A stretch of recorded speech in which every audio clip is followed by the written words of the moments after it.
tuloy-tuloy ba talaga to na mag-away-away sila. Biglang hintok ng orasan, hanggat ilo'y kalabitin.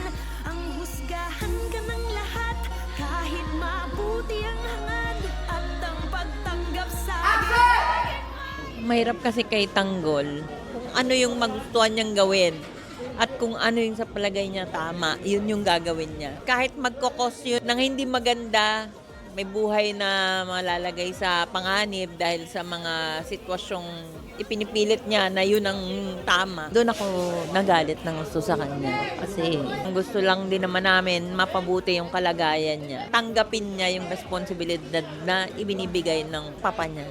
Pero binalaan ko na kayo. Nakapagpagpatuloy nyo pa ang pagbebenta ng droga. Ako mismo makakalaman nyo! Huli na lang! Tuloy na endure mo na kami. Ngayon ipaparamdam ko sa'yo ang gaano kasakit. Yung pagtataksil sa sarili mong ama. Malaki ang kontribusyon ng pagkawala nila kasi doon ko hinugot lahat eh. Sabi ko nga, di ba, sino kailangang sumunod na mamatay para magising ka, para mag-isip ka, para magbago yung isip mo. Yung kagustuhan mong maging tama! Namatayan kahit ng kaibigan. Namatayan kahit ng kasamahan. Namatay si Laura si Madonna. Dahil ayaw mong kunin ang responsibilidad na binibigay sa'yo ng pamilya mo. Hindi lang ikaw namatayan! Lahat tayo nasasaktan! Grabe. Parang hindi mo akalain na mangyayari yun sa tropa ni Tanggol between sa character namin ni Divina and Emil na magkakaroon sila ng clash or magkakaroon sila ng hindi pagkakaintindihan.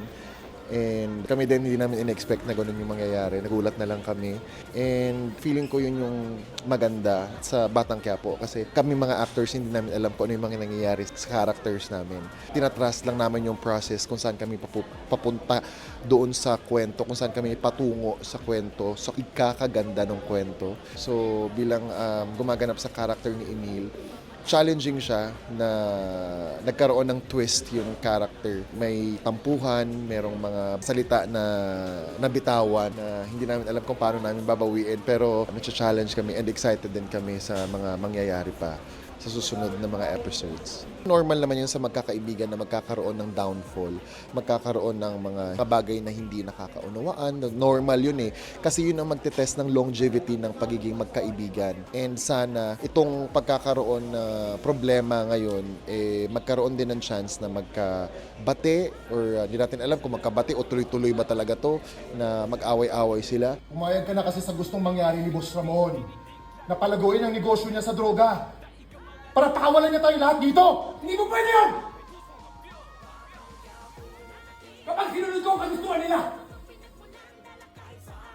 masasayang ang lahat ang pinaghirapan natin! Maraming mamamatay ng mga tao!